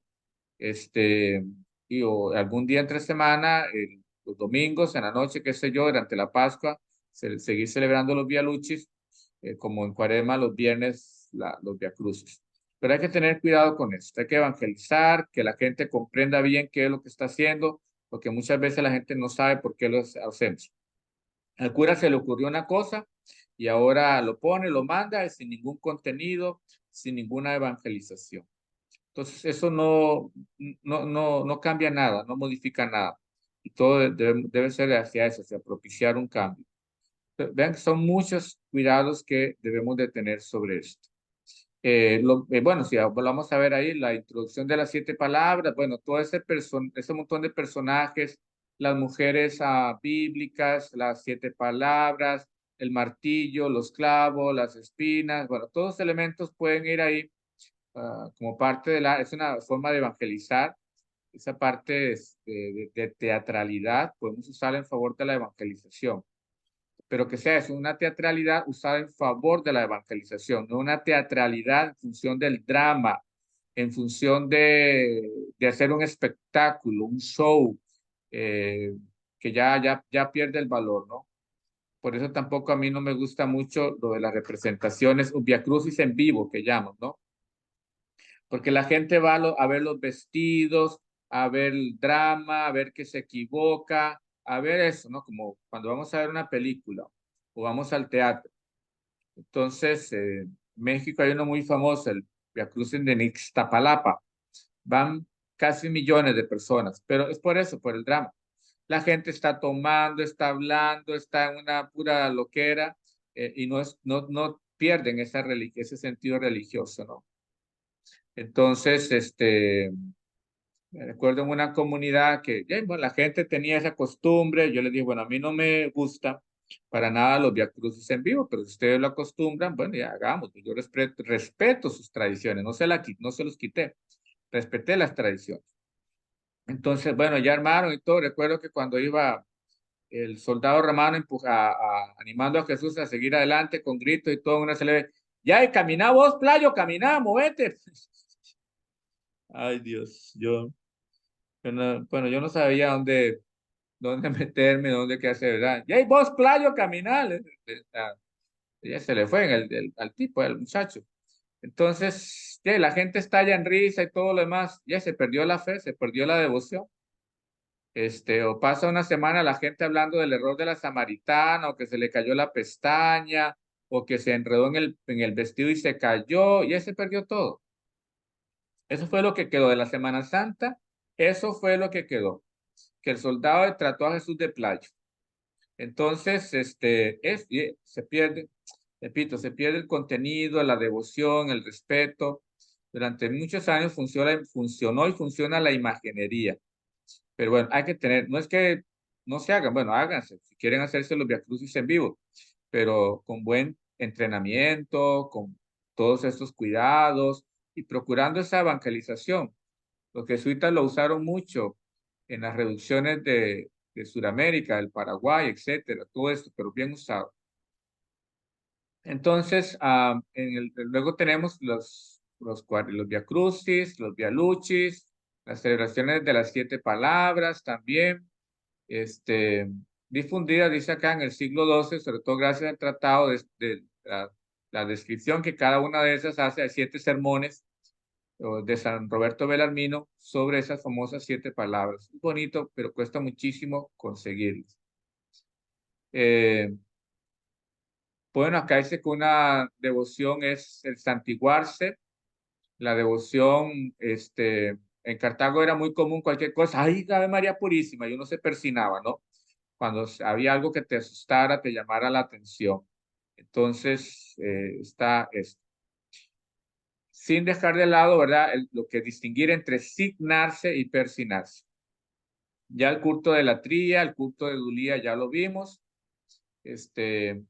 La piedad popular, la religiosidad popular está dentro del culto de Dulía, ¿no? Por eso vimos primero, quise ver con ustedes primero los tipos de cultos. La latría, que es a Dios, la Dulía, a María, a todos los santos, aunque María se le da un culto de hiperdulía. Hiper en griego, más que veneración, pero sin llegar a ser, más que veneración, sin llegar a ser adoración. Y dentro del culto de Dulía está pues toda nuestra piedad popular, todos esos sacramentales que están ahí presentes. El culto a los santos, esto fue, nada más resalto este tema, como comentaba ustedes, primeramente en la iglesia no hubo canon de los santos, sino que era el martirologio, era la lista de los mártires. Y muy tempranamente existe la devoción por los sepulcros de los mártires, ¿no? El día natalis, les hablaba a ustedes la última clase, el día del nacimiento era el día del martirio del santo. Y como pues iban a recoger, les decía a ustedes la semana pasada, los restos de los santos, de los mártires, les daban sepultura y se volvían lugares de veneración. Los enterraban en esas cuevas donde ellos se reunían a celebrar las misas, las catacumbas, y ahí fue iniciando pues ese culto a los santos, desarrollándose el culto a los santos, que también encuentra un poco fundamento en el Antiguo Testamento, cuando los judíos, por ejemplo, Abraham compra a los moabitas un pedazo de tierra para enterrar ahí a Sarai. Entonces se guardaba ese respeto por el sepulcro, por los cuerpos de los difuntos. Entonces no olviden que los santos, también los santos, los mártires, tienen esto.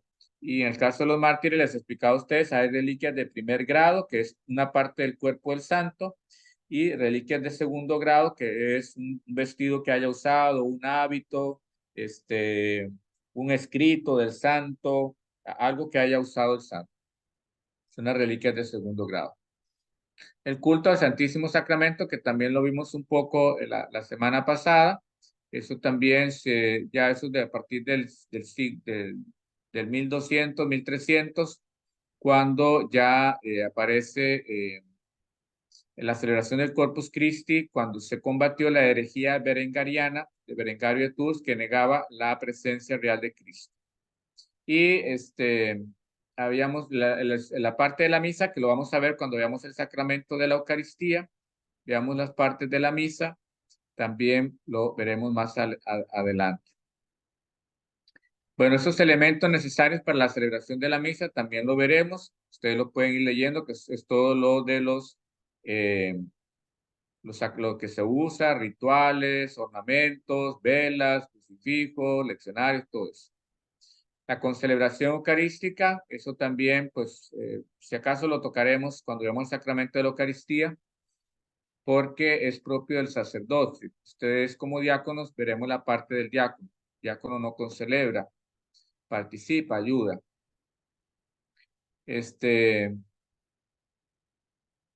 Bueno, esto de los errores de la misa, por ahora creo que no.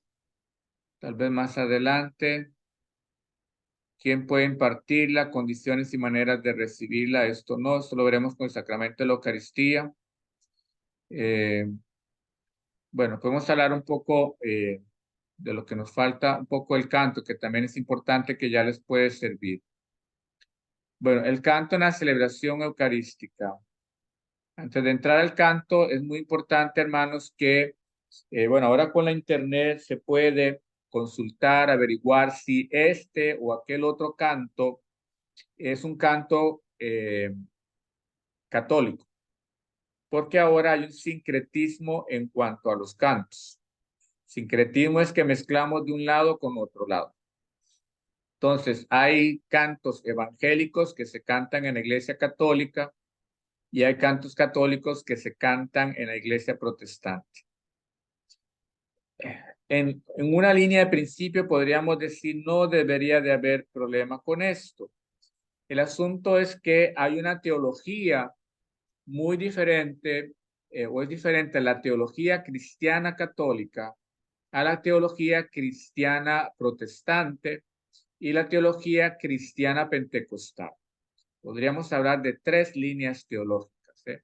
La propiamente nuestra del catolicismo, la del protestantismo histórico, podríamos hablar del protestantismo histórico para darme a entender mejor, de las iglesias históricas de la primera reforma, o de la primera reforma, Lutero, la iglesia calvinista, u otras iglesias que posterior a la reforma salieron, pero que se mantuvieron muy afines a otras religiones, al cristianismo católico, como es el caso de en el siglo XVIII, 1700, con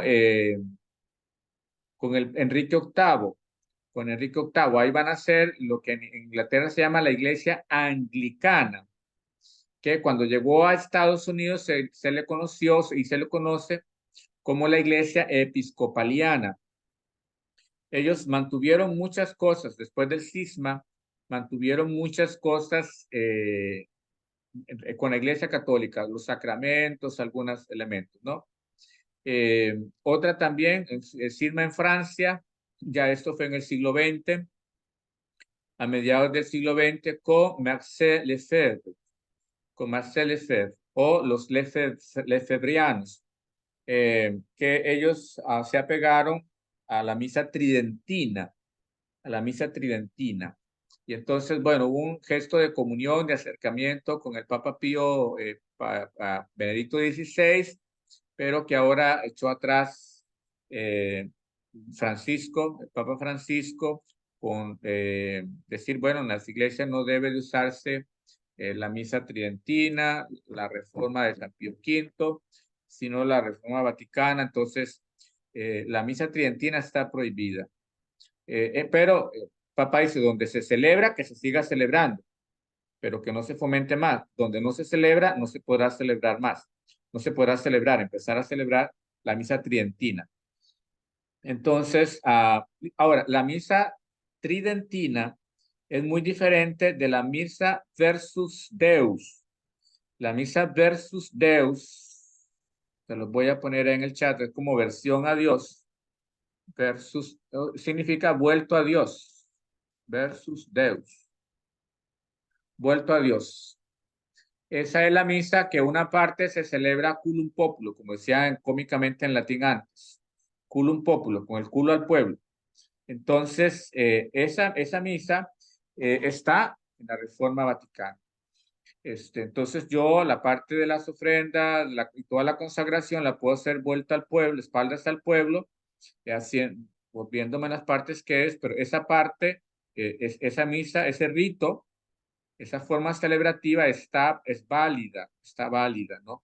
Celebrar la misa versus Deus, si ustedes ven un día un sacerdote versus Deus, con espalda al pueblo en estas partes, en la consagración, no es que está haciendo algo prohibido. No, es la forma celebrativa así. Diferente ya es la estructura de la misa tridentina, que ya sí llevaba muchos otros aspectos que hacer, oraciones y demás. Esa misa, ha dicho Papa Francisco, donde se celebraba, que se celebre bien controladita, y donde no se permita, no la permitan los obispos. Y si no se celebraba y un obispo quisiera permitirla, tiene que solicitar el permiso a la sede apostólica, es decir, al Vaticano, y explicando las razones de por qué quiere introducir la misa de rito tridentino. Pero ha dicho Francisco, la iglesia va evolucionando, ya pasó la misa tridentina, ahora es así como antes de la misa tridentina había otro rito, y hubo también el pleito de los anteriores con la misa tridentina. Siempre estas reformas causan discusión. Entonces, también hay que tener nosotros ese cuidado. Pero no olviden que la misa, como les decía, versus Deus. Ahora, lo que les estaba diciendo, tener cuidado en cuanto a los cantos, de ahora consultar, este canto será católico o no, porque la teología católica, nuestra teología católica no coincide con la teología pentecostal, sobre todo, que niegan los sacramentos, niegan la Eucaristía, niegan la virginidad, la Asunción, la Inmaculada Concepción de María, niegan la autoridad del Papa. Entonces, algunos de estos cantos pueden tener letras que van contra la revelación de Dios y contra la teología católica. Por eso es que hay que tener cuidado con estos cantos. Entonces, mejor que lo católico sea católico y lo que no, pues mejor no. Que hay muchos cantos que todavía se cantan en nuestros coros católicos que no debe de ser. Dice que el canto tiene el deseo de hacer participar al pueblo de los actos litúrgicos. La idea es que el pueblo se sienta parte de la celebración de la misa. Hay algunos cantos que los tiene que hacer solo el presidente de la asamblea y otros cantos que los hace solo el pueblo y hay otros cantos que pueden hacer las dos partes. Las dos, el presidente y el pueblo, toda la asamblea. Entonces, y tiene su razón de ser. Hay cantos que acompañan un rito, ya lo vamos a ver, entonces hay que ir teniendo esos cuidados. Pero es que todo el pueblo participe, todo el pueblo cante. No es el asunto de un solista. El solista es para el salmo, por ejemplo, pero el pueblo va intercalando para el pregón pascual o el pregón de la Navidad, las secuencias de Pascua y Pentecostés. Bueno, bien, entonces eso hay que ver. ¿Cuándo son cantos del sacerdote? ¿Cuándo son cantos presidenciales? Por ejemplo, por Cristo, con Él y en Él. Y la gente empieza a cantar también, por Cristo, con Él y en Él. Entonces yo me quedo callado para oírlos cantar. Entonces, que entiendan que eso no es de ellos. El amén, por ejemplo, el amén es del pueblo. El sacerdote canta la doxología y calla el amén. El amén lo hace solo el pueblo.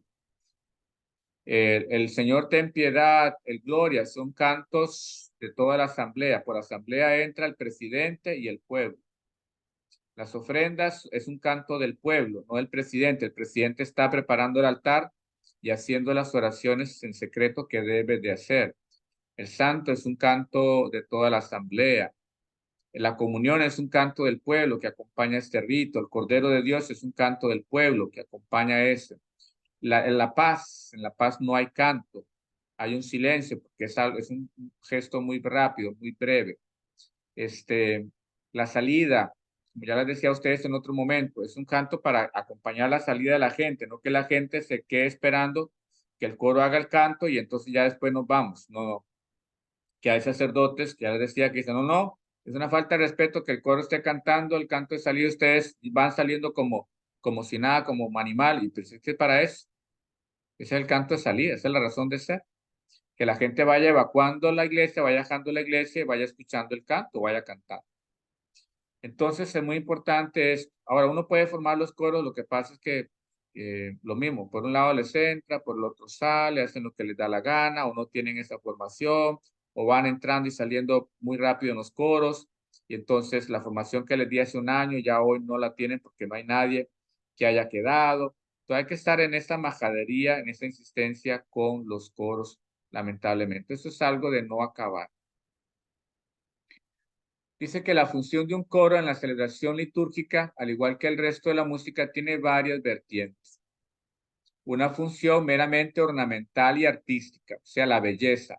La belleza es parte de la liturgia, la belleza auditiva, en este caso lo que vamos a oír. Una función dinámica, dinamis, que nos da energía, nos pone en movimiento para unirnos como una sola fe, un solo Señor, un solo pueblo, un solo bautismo, como dice Pablo. Nos une en la comunión de toda la misa. Comunión no solo la presencia real de Cristo en el pan, no, toda la misa es una comunión. Que vean, que entiendan que la misa es parte de todos y todos hacemos la misa, por eso es favorecer la participación, ya que estamos unidos, un solo pueblo, una sola fe, un solo Señor, ahora participamos en esa unidad, como dice, como consecuencia de lo anterior, de la unidad. El canto tiene una dimensión que vamos a escuchar la letra, esa letra nos va a transmitir un mensaje, entonces tiene una función evangelizadora y misionera, los cantos. Ahora, los cantos no es solo pensemos en la misa, en un Vía Crucis, en una novena, en un rosario, en una liturgia, en una asamblea, en una reunión. La letra debe de servirnos a nosotros para evangelizarnos, para formarnos y hacernos discípulos en la función. Tienen una función ministerial, que ya se las decía, una solo los canta el presidente de la asamblea, el ministerio del presidente, otra la canta solo el pueblo, el pueblo, y otra la canta toda la asamblea, presidente y pueblo. No olviden esta distinción de palabras. La asamblea litúrgica es cuando está el pueblo y un presidente, sacerdote, diácono, obispo. Pueblo es solo el pueblo, sin el presidente. Y el presidente es el que está presidiendo la celebración. Pero asamblea, yo puedo decir, esto lo canta la asamblea, es decir, uno también, si está presidiendo. Esto lo canta solo el pueblo, o sea, el pueblo, el sacerdote, el diácono, el obispo no. Pues eso lo canta solo el presidente, entonces solo el presidente, el pueblo no. El canto debe llamarnos a la santidad, como decía ahora, decíamos aquí arriba, tiene una función evangelizadora, misionera, para ayudarnos también. No obstante lo anterior, el canto del coro debe tener un propio rector que no excluya nunca el canto del pueblo, ya que los fieles no vamos a la asamblea para oír conciertos que interpretan, sino a participar. No es que yo voy a la misa para escuchar un solista, aquel que tiene bonita voz. Y no es que yo me queje porque yo tengo mala voz, tengo muy mala voz para el canto. Me hubiera gustado tener el rango y la habilidad para el canto que tiene Dimash Kudaibergen, ¿no? Es una cosa extraordinaria, Dimash Kudaibergen. Pero mire, ahora hay algunos sacerdotes, no es que critique, como digo, que yo no tengo, como no tengo habilidad, los critico, no. Es que vuelven la misa a un concierto de ellos. Entonces, ese sacerdote que canta, y a veces, como son cantos del pueblo, pero él canta, pero el pueblo no se la sabe, entonces él se pone a cantar. Y hasta hay curas que mandan a los ministros y al diácono a dar la comunión para quedarse él sentado cantando, que el pueblo me oiga. Esto no debe de ser así. O se lleva hasta la guitarra y el sacerdote es el que pone, estaba presidiendo la misa y está con la guitarra él cantando.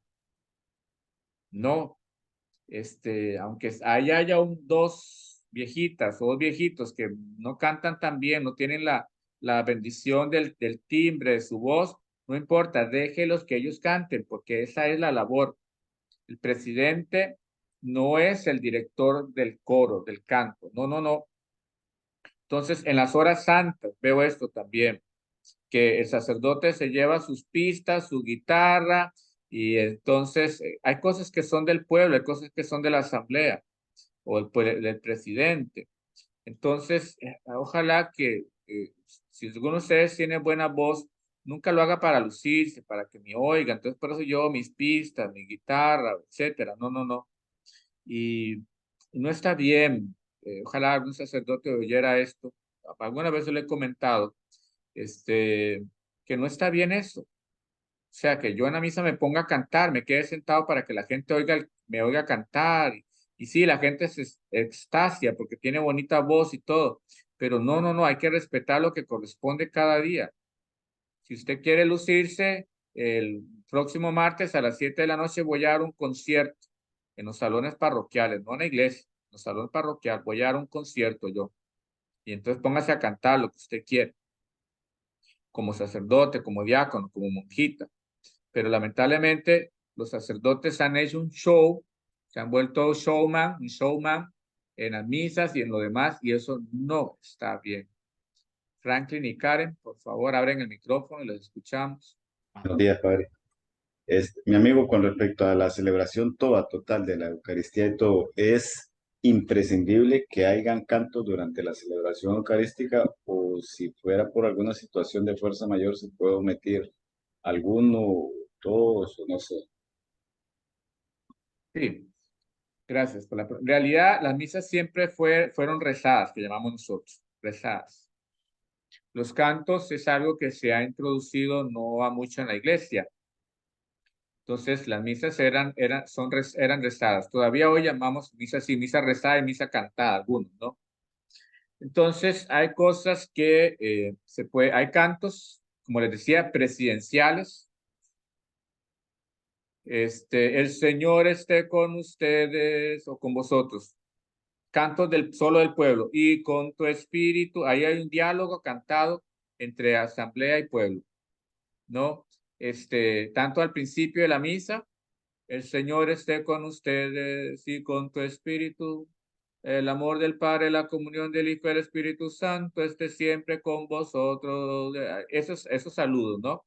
Eso es un diálogo del presidente, unos cantos del pueblo, ambos juntos. Juntos, por ejemplo, el Señor ten piedad, el Gloria, el Santo, nada más. Juntos, pueblo y presidente. Entonces, si no hay quien cante, bueno, no hay quien cante, el sacerdote puede que a veces uno empieza el canto y la gente lo sigue.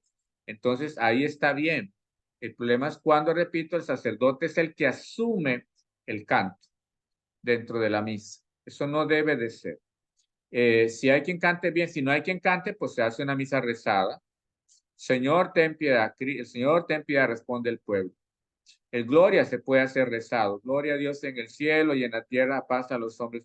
El santo se puede hacer rezado. Santo, santo, santo es el Señor Dios del universo. Se puede hacer rezado. El cordero se puede hacer rezado. Cordero de Dios. Vean que todos estos cantos que van acompañando un rito dentro de la asamblea se pueden hacer rezados también.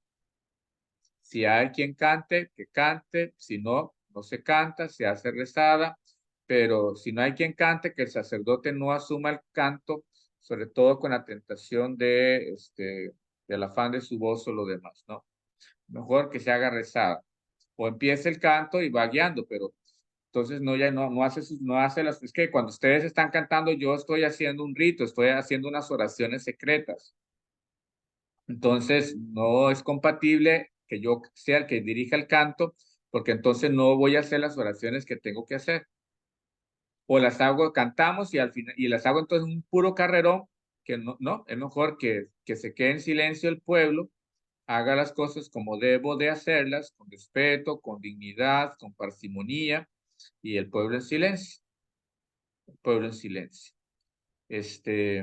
Con el cuidado de cada canto, que sean cantos católicos, ahora, canto litúrgico es todo canto católico. No importa si lo hagamos en un Via Crucis, en una misa, en una hora santa, en una novena, etcétera, todos son cantos litúrgicos. Hay cantos litúrgicos para esas celebraciones sacramentales, pero son cantos litúrgicos. Y un canto litúrgico dentro de la Eucaristía. Canto litúrgico durante la vigilia, por ejemplo, canto litúrgico durante el rito de la luz, el pregón, luz de Cristo, o durante el bautismo. Entramos a la fuente bautismal, se cantan las letanías, etcétera. Entonces están todos estas variedades de cantos que hay dentro de la iglesia. Y todos son litúrgicos, ciertamente, pero de que tengan esa teología, ese contenido católico. Y puede hacerse la misa rezada o cantada. Y el que tenga buena voz que cante, si uno no tiene buena voz, pues mejor no cante. Porque también hay compañeros que ya no tenemos buena voz y nos ponemos de necio a cantar y todos desafinados y lo demás, entonces estropea la celebración, la gente pasa en una risa, en un murmullo ahí, malos jóvenes que son tan bulistas, entonces no, eso no debe de ser.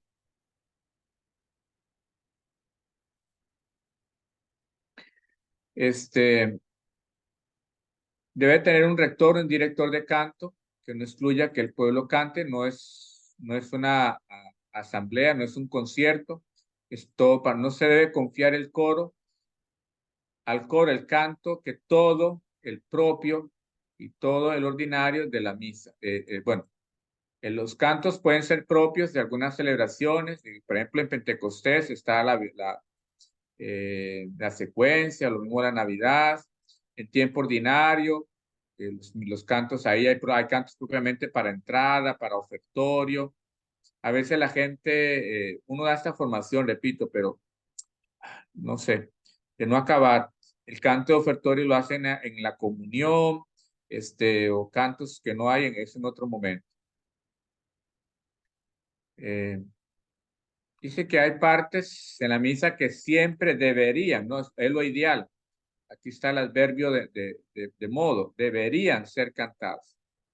Dice acá que se refiere a la respuesta al salmo, así como el santos, santo, santo, santo es el Señor. Recitar el salmo equivale a recitar un villancico en vez de cantarlo, que no se ve muy bien, pero ni modo. Si no hay quien tenga una voz para el salmo, pues mejor se hace recitado. Hay a veces uno va a una comunidad, hay una señora ya un poquito mayor que ella pues se agradece el gesto de que cante la antífona del salmo, pero no tiene buena voz, ya es una persona mayor, no le sale bien toda esa disfonía y cuesta agarrarle el tono, entonces es un problema entre el tono de ella y la gente, entonces mejor recitado, no complicar las cosas. Ahí vienen ustedes otros cantos que pueden ir viendo ahí, desarrollando dentro de la misa. Hay algunos documentos que se pueden encontrar en la internet, ustedes pueden leer, ojalá los lean porque no tenemos tiempo para eso. Tenemos el Trale Sollicitudini de Pío X, la encíclica Musicae Sacrae de Pío XII, la instrucción sobre la misa. Eso ya han pasado, pero nos orientan un poco. Eso también ya pasó, dejó su validez, pero sin embargo nos pueden instruir. Obviamente en la Sacrosanctum Concilium, eso es algo que ustedes deben de leer, si ya les había dicho mucho tiempo atrás, al principio. La Sacrosanctum Concilium es un documento a leerse en este curso, deben de tenerlo leído. Además de lo que en las rúbricas vienen en la organización general del misal romano, o que ya lo veremos más adelante, la organización general sobre la liturgia de las horas, sobre todo sobre la parte de los salmos, de las salmodias. Bien, de los cantos, para terminar esta parte, sobre todo, como les decía, que sean cantos católicos, que nosotros podamos, por el contenido que tienen teológico, no debe de haber ese sincretismo de combinar cantos. Es que es muy bonito, sí, puede ser muy bonito, pero su teología es propia hay cantos pentecostales que es peor todavía, ¿no? O el protestante, aunque sea histórico, pero que hay diferencias, y entonces eso puede generar error si alguien pone atención a la litera, a la letra. Y siempre hay que insistir con los cantos, con los coros. Como les decía en otro momento, si estamos presidiendo una celebración, una misa, y el coro salió con un domingo 7, déjenlo que lo cante, déjenlo que lo termine, no lo corrijan ahí. Después de misa, le llama al director y aparte le dice, mire, ese canto no es católico, sáquenlo de la lista, ¿no? A menos que ya no hagan caso, y me tocó como un día en una misa, ya se los había dicho como 2 veces y el coro vuelve a insistir, y entonces después de que terminaron el canto, yo le dije, hágame el favor, y pues ya se los he dicho, aquí aproveche que está ahí, quítelo de la pista, sáquelo de la computadora porque no debe hacerse ese canto. Se molestaron y todo, pero ya se los había dicho un par de veces por aparte. Solo así hicieron caso, ni modo, pero no ese debe ser el ultísimo recurso. Bien, ahí vamos a continuar. Bueno, el próximo sábado creo que no tenemos, ¿no? El 16 no tenemos curso, volvemos hasta el 23 y el 30 de septiembre, si Dios quiere. Insisto, léanse la Sacrosanctum Concilium, que es muy importante, insisto, traten de conseguir en sus parroquias un misal romano viejo para que ustedes vayan leyendo las rúbricas. Ahí viene un poco la instrucción general del misal romano. En la internet está la organización general del misal romano. Eso es breve, son como 20, 30 páginas para que las puedan leer también. Bien, entonces nos veríamos de hoy en 15, si Dios quiere. Alguien que nos ayude con una